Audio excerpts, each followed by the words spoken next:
Hello and welcome back to the What the Falk Sunderland Preview Podcast and our first preview show of the season. That's right, Sunderland are back, and this time it won't be in League One for the first time in our podcast history. And our first preview of the season couldn't be more exciting, really, as myself and I think several hundred Sunderland fans will get set to head over to Portugal, flights dependent, for a pre-season doubleheader against Europa League finalists Rangers and Europa Conference League winners Jose Mourinho and AS Roma. And to preview our first match, I suppose, of this season, or the first game in Portugal at least, with myself as someone I've podcasted with many, many times in the past, and a very, very good friend of mine, Mr. Scott Paterson of Rangers Podcast, ThisIsIbrox. Scott, how's the wife? How's the kids? You all right? Yes, very well, Graham. Thanks for asking. Busy time, summertime, so they're desperate to be outdoors, weather dependent, and so are the kids. We're looking forward to hopefully some nice weather a wee bit later in the summer when we manage to get a holiday, certainly. But yeah, no, they're very well. Thanks for having me on as well. I appreciate the invite. No, it's just a good catch up for me, if I'm completely honest with you. Hopefully the listeners just agree. Football is back. It was a crazy end of the season for both of us, really. I think everyone's seen what happened with Sunderland. Everyone absolutely seen what happened with Rangers. We've had a bit of a breath. I've been able to look back and cry again over Sunderland winning at Wembley about 7 or 8 times. For Rangers, it was an exhilarating end of the season, but in many ways disappointing. Now that you've had 5 or 6 weeks to look over the campaign and kind of what happened during it, the good and the bad, how do you view it? I think last season will go down as an opportunity lost, I think, to be honest with you. I think when you look at the final itself, I didn't think Frankfurt were any great shakes. I don't think we played particularly well on the night either. But I didn't think they were hugely better than us. I thought they had a spell in the first half where they were the better team, kept the ball better. I felt moved it around a lot sharper than we had done at that point. But I felt for the remainder of the game, Rangers were pretty much on top without really creating a barrel load of chances. And listen, that moment when Aribo scores, the sort of 10, 12 minutes or so after that, when you are the fact that you've won it at that point, you're not really caring about anything else.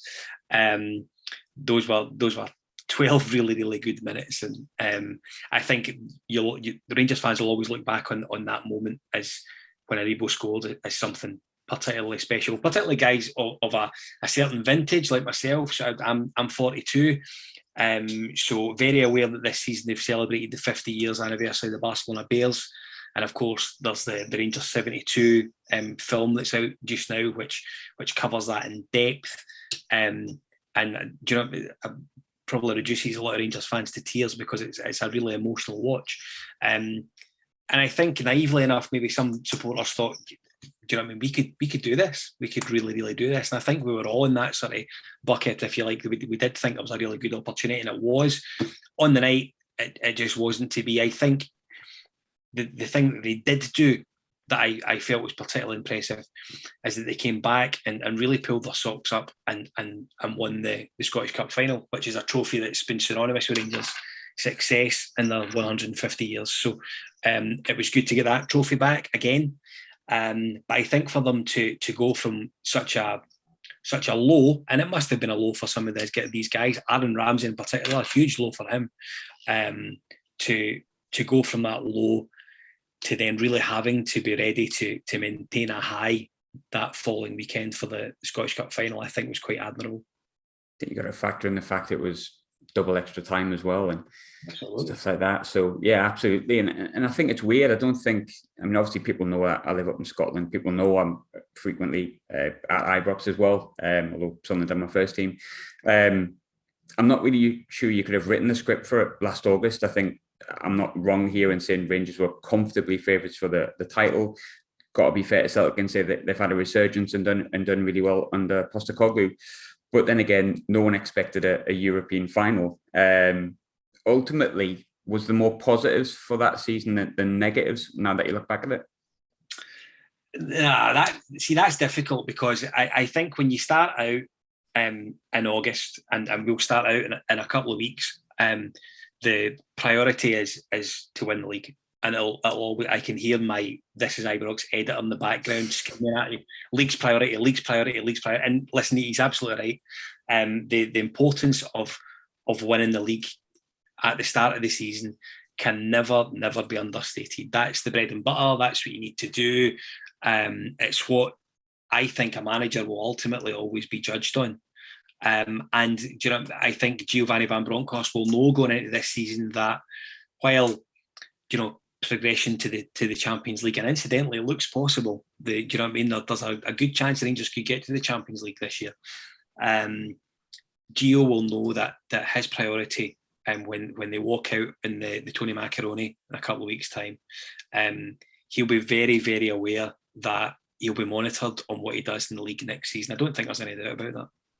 You touched on Giovanni van Bronckhorst there, and I personally think that's in the whole progression, shall we say, that Steven Gerrard, for me, built Rangers' team from scratch. We're going from players such as Rob Keenan into the likes of what we see now and Bassey and stuff like that, and there's countless examples of that. He left in the middle of last season rather unexpectedly, I would say, in many ways, although kind of half expected at some point.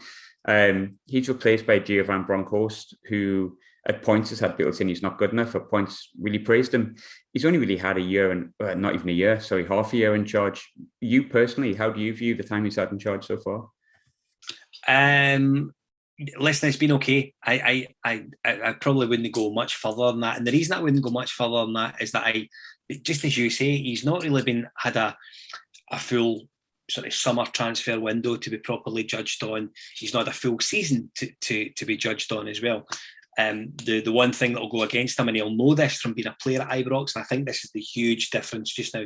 Giovanni van Bronckhorst played in a really successful Rangers team, so he knows the pitfalls of playing for the club, and now he's finding out just how difficult it is to manage the club. So he's getting it from two completely different perspectives, and I'm sure they are entirely different. I think his season last season was, I think you could consider it a success. I think a lot of times you look back on some decisions that he perhaps didn't make during the season. You'll look back at games. The one that obviously jumps into everyone's mind is the defeat at Celtic Park in February. It's no coincidence that he learned his lessons, I think, from that night at Celtic Park. He never lined up in any of the other two games that followed in a similar sort of vein. He of course, they lost the second Ibrox Old Firm derby at home. And he also dropped some silly points. Points away at Dundee United, points at Ross County, which was just an absolute shambles in the end. And he will look back on those as missed opportunities, and it's fine lines if the results go in another manner in Rangers' favour. Rangers are looking at qualifying for the Champions League for this season, and the discussion that's going on just now about bringing in new players and how much they spend in new players probably doesn't come into any Rangers fans' mindset. Talked about signing players and things there, and I think Ross Wilson is a source of much discussion, shall we say, especially up here. He's had some real successes. I think it's hard to deny he's had some absolute horrendous decisions. Unfortunately, I think for him, a lot of them came last summer. You look at the players he brought in. I think Lundstrom obviously eventually became a massive success. I think it's debatable, but I think Sakala scored goals. I think that's potentially a benefit as well. And I've said this before about Sunderland. I've said it about many clubs. I think your manager has a lot to do with it, but you're only really as good as your recruitment in a lot of cases. And he's obviously not 100% in charge of that, Gio. Whereas Ross Wilson is. You want to wrestle the title back. You've just said before how important winning the title back is. It is the Rangers and Celtic. It's the be all and end all in most seasons. What does Ross Wilson need to give Gio, do you think, to wrestle that title back? I think if you're talking about sort of filling positions and filling jerseys, with the right wing position is a problem. I think we do have Scott Wright that can play there, and indeed did throw out a couple of good performances towards the end of the season. His goal in the Scottish Cup final, cracking, probably an underrated finish, to be honest with you. I think elsewhere I'd like to see him bring in a penalty box striker. So not someone that does the work that Alfredo does, not someone that does the work that Kemar Roofe does.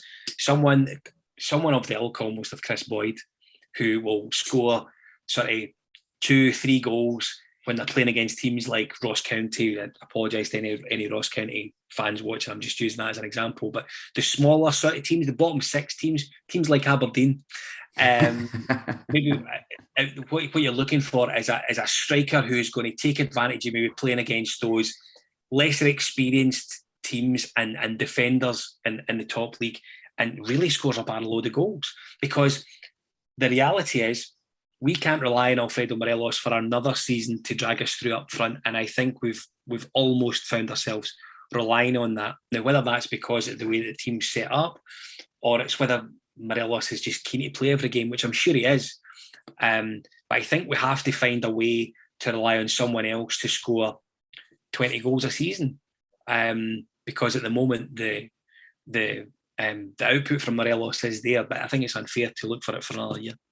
Yeah, absolutely. And there's a big question mark over whether he'll still be there, like there is every single summer. It never changes. But I think frustratingly, and obviously people know I write for a Scottish newspaper, so I see what people look at, and Rangers transfers is never far from the top of the most read list. Frustratingly, there's been more talk of outgoings this summer. Calvin Bassey's obviously had a phenomenal year. He's an absolute monster of a player. He looks tremendous. He's been linked to Villa.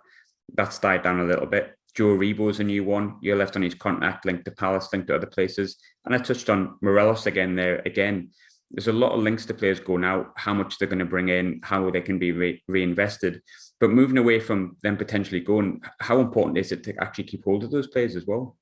Oh, it's critical. Listen, it's really critical. I think what we have just now is we have the situation to get all the guys that you've mentioned. I mean, Bassey, will his stop ever be higher? Well, so for example, if the funds that are being discussed is 25 million indeed, it is, do you know what I mean? If we knock back 25 million in the summer, a year down the line, if he doesn't sign a contract extension, his value won't be 25 million regardless of how well he plays. And he's a wonderful player, great versatility. And you can see him, I think you can really see him going on to be a monster in the Premier League if ever gets his move down there. I really do.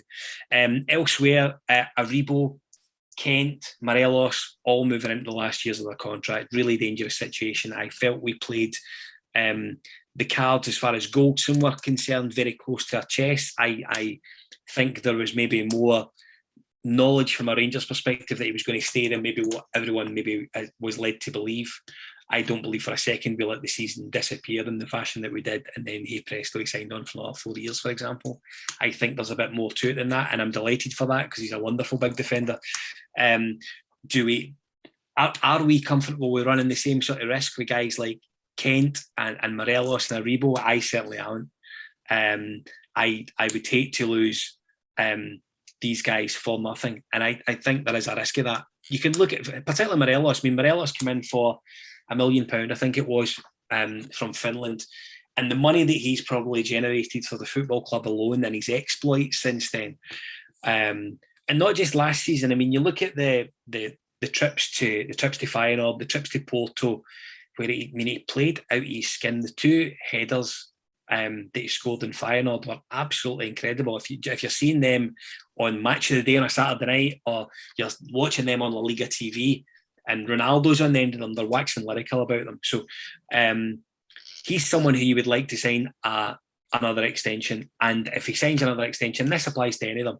If they all sign an extension and then choose to move next season, it gives Rangers the opportunity to bag some cash financially. However, I want to tell you the Bosman ruling really puts the play in the hand of the players, and if the players decide to run down their contract and no one comes in for them, then it gives them carte blanche to do what they want when their contract runs down. I hope we don't get into that situation. I think the one saleable asset that we can make good money from as well this summer potentially would be Glenn Kamara. Brighton were apparently sniffing around him sort of 3 or 4 weeks ago. And on his game, Kamara's excellent. I don't think we've seen the best of him last season, but the season before, ironically enough, when we weren't allowed anywhere near Ibrox, he was different class. He was absolutely fantastic in that season of 55. and I think he's still got another couple of years to go. So he's definitely a sellable asset. Listen, it feels horrible speaking about the players that you really, really like as being sellable assets. I mean, it genuinely does, because they've brought us so much. Do you know what I mean? I don't want it to sound like birthday card nonsense, but they've brought us a lot of joy the last sort of 2 years. Do you know what I mean? Last season in the league, yeah, it wasn't great, but my goodness, that Europa League run was incredible. And the season before, winning the 55th league championship in such a big year for us, for no one else, for us, was incredible. So it's hard to sort of think about these guys maybe going elsewhere to play their football. And I hope we don't get to that stage. In an ideal world, Graham, let's be honest, 3 of them would say contract extensions, and the power then comes back to the football club as far as what they do next. However, I think there has to be an acceptance that 1, maybe 2 of them may use the power that Bosman passes to them. One player that, well, there's been a few players that signed a contract there. You touched on Goldson, Scott Arfield obviously extended as well. I think one that surprised me and definitely has a Sunderland connection to it is the fact that Alan McGregor signed a new contract. Now, he did have some good games last year. He made some great saves. Overall, he's been a really fantastic goalkeeper for Rangers, especially during the season of the 55th title. He was excellent, player of the year. Your number 2 is obviously our former number 1, and a well-liked number 1 at Sunderland as well, in John McLaughlin. I think it's fair to say, going back to Ross Wilson, he's probably one of the successes that you've had. There's been a lot of shouts that maybe he should be given the chance to become number 1 for the next couple of years, and then maybe bring the likes of Robbie McCrory through, or even, Robbie McCrory as well. McGregor signing the contract was a surprise. He came on for the last 2 minutes of the cup final. It seemed like it was his swan song. Do you think it's been the right decision or the wrong one? See, this is a difficult one. This is a really listen. We've done this to death on This Is Ibrox, to be perfectly honest with you. McGregor and whether he should be given a new contract or not. I'm one of the few that actually felt he should have been given a new contract, and I'll tell you the reason why. He's still the best goalkeeper at the football club as far as I'm concerned, regardless of having any sort of errors last season. And he did have errors last season. He won't be the first goalkeeper to have an error. My main argument is that I think we wouldn't have got anywhere close to Seville if it wasn't for Alan McGregor. And that those sort of nights in Europa Ibrox, a great deal of them were down to Alan McGregor and how well rather he played in those games. I still think he's the best goalkeeper we've got, and I would argue that last season, when there was cries of, do you know what I mean, he should be dropped, McLaughlin should come in, it never happened. It just never happened. So I think what you have to do is you need to trust in Giovanni and the coaching staff and indeed the goalkeeping staff around the football club, that they must see something in Alan McGregor that they don't see in guys like John McLaughlin and Robin McCrory. Now, what that is, you would obviously need to be in and around the training centre to sort of properly see what that is. McLaughlin's a really good goalkeeper. I think with the ball at his feet, he's as good as maybe we've ever seen at Ibrox. The one that kind of jumps into my mind of goalkeepers being good at the foot, good with the ball at their feet rather, was Ronald Vaterus, who was excellent with the ball at his foot, either foot, passed it comfortably. McLaughlin's in that ilk. And of course, we obviously have the thing that Rangers fans are crying out for, is that if crosses are coming into the box, McLaughlin will go and claim the ball. McGregor has never been comfortable for doing that. So from a set piece, I get that. But I just wonder if there's an argument, if that's coming from open play, should we be looking to cut out the cross first from the full-back positions? And, sometimes I just think Alan McGregor has become a bit of an easy target. And I think it's easy to use things like age as an excuse for, he's too old now, it's time for someone else to step up. It hasn't done Gianluigi Buffon any harm as the seasons have went on. And indeed, I think he's continuing to play into maybe his 44th year, I think it is, for next season. So listen, I'm quite happy McGregor's sticking around. I must be honest. I think you may see a difference in the way that the goalkeepers are used next season, to be perfectly honest with you.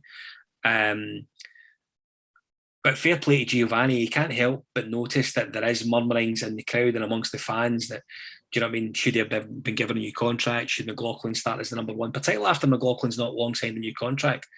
So, do you know what I mean? A penny for his thoughts. I think at maybe this stage of the season, going into the start of a new one, I wouldn't be at all surprised if we go into that game at Livingston in that final Saturday in July with Al McGregor as number one.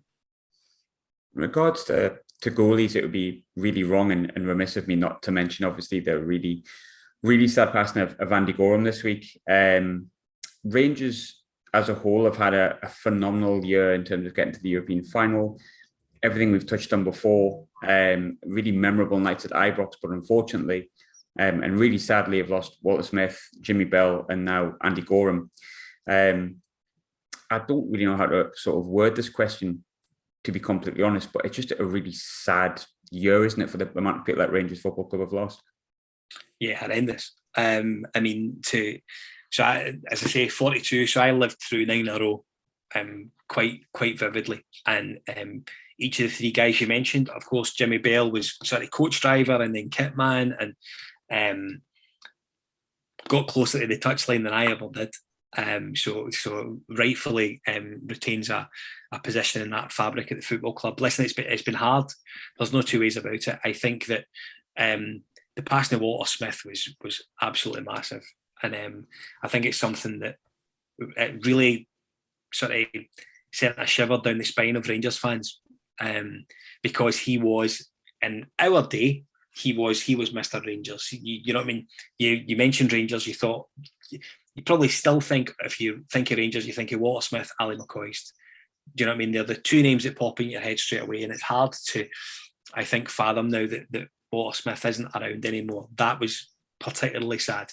Jimmy Bell's came sort of hard on the heels of that, really, to be honest with you. Again, very sad. Do you know the thing about Jimmy Bell that amazed me, and I don't think anyone really understood it properly until he had passed away, is how highly he was regarded in the game by everyone that went in and out of Ibrox. Everyone. Players of the opposition who had been there. I think there was a goalkeeper, John Connolly, it escapes me, who he played with. He referred to a visit that he had at Ibrox and how Jimmy Bell was there, and made sure all the players of the opposition, as I say, I forget who the team was, but made sure they were all comfortable. They were sort of relaxed about where they were going when they got to the ground. Their kit was okay. Did they need anything? It was just more than what he'd done for the football club. And again, someone who'll be hugely missed. The most recent one is Andy Gorham, which is terribly sad. I think that it's hard to speak about a disease that I probably gets people that we know left, right, and centre. And do you know what I mean? Without going into anything personal ourselves, I know that we both have sort of instances where we can speak about that and how it's made us feel. Andy Gorham was really too quick for my liking, way too quick. You hear about people that get this sort of stuff and they have a chance with treatment, and Andy Gorham just never had a chance, to be perfectly honest with you. And listen, from a footballing perspective, he's incredible, a great goalkeeper, without question, fully deservedly of that, the goalie title. You wonder if we'll see anyone like him again, to be honest.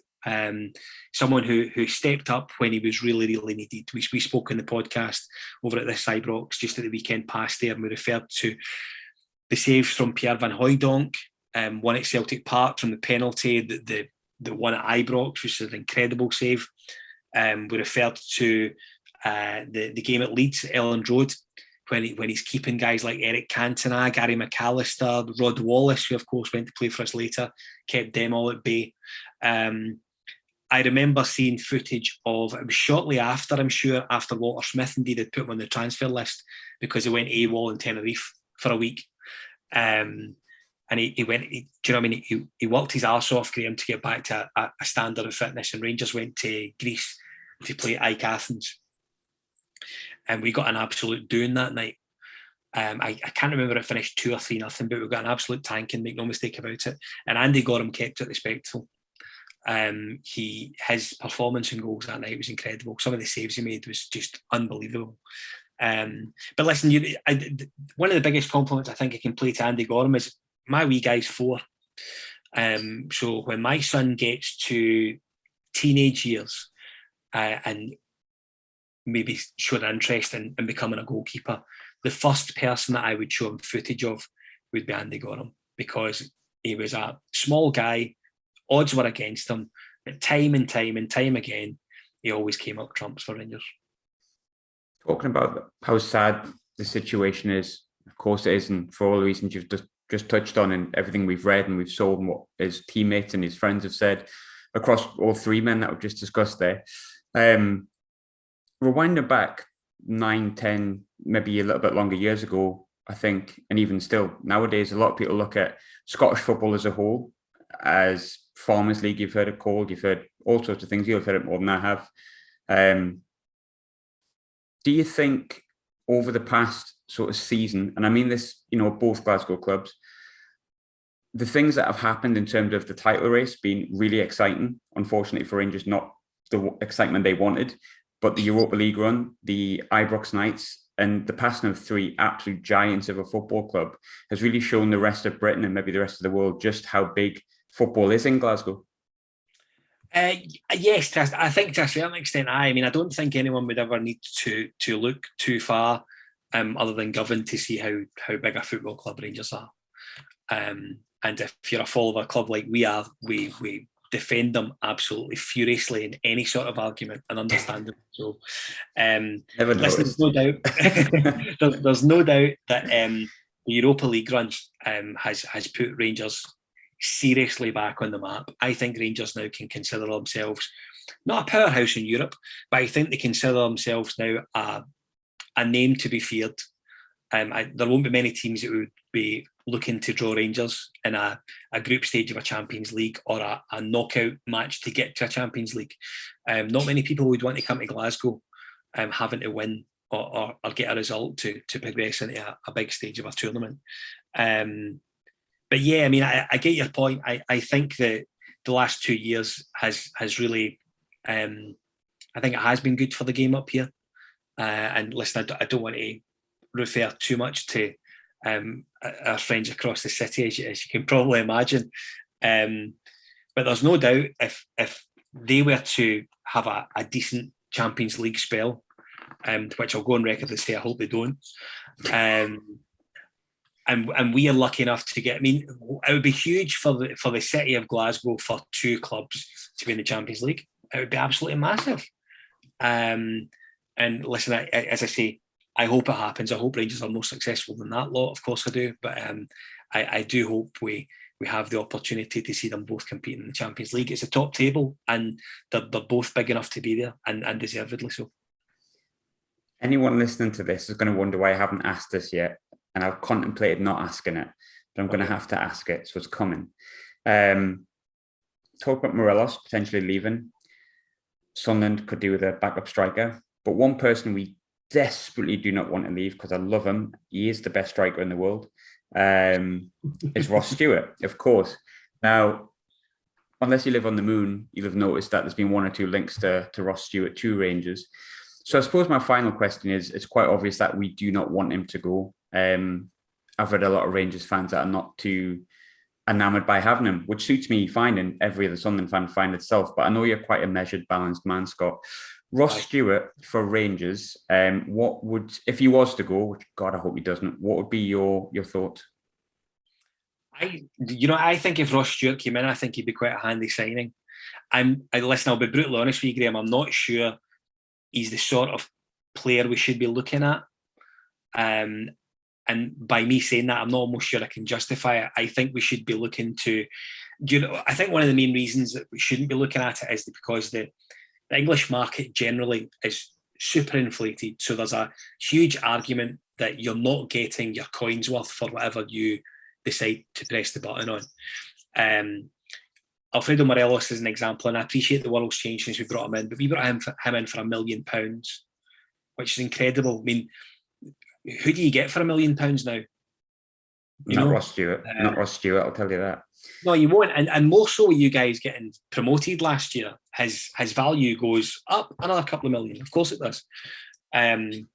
So listen, I think he'd be a decent squad addition. Whether Ross Stewart would be interested in coming up to Rangers to play third fiddle to Alfredo Morelos and Kemar Roof, I think is a different debate, which we probably don't have time for today. But I think he'd be a useful addition. Big, tall guy, strong, good with the ball at his feet, knows the landscape up here from his time at Ross County, so would be useful. I don't think there's any doubt. But you just have to wonder about what his ambitions would be as a footballer, from going from absolute adulation down at Sunderland to perhaps coming up here and planking his bottom on the bench more often than not. I don't think he'd be a huge fan of that.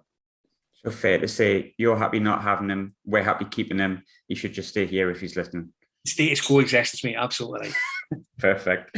Scott, always good catching up. I'm hoping that my plane actually isn't cancelled and takes off and gets me to see the game. Unfortunately, I'll be back before we play Roma because we announced it yesterday, but I'm sure Rangers fans, Sunderland fans, Roma fans, whoever get themselves over there will have a bit of sun, a bit of a swally, and not really care too much about the result. But Scott, pleasure to have you on. Never thought it would happen, so I'm pleased to have got you on.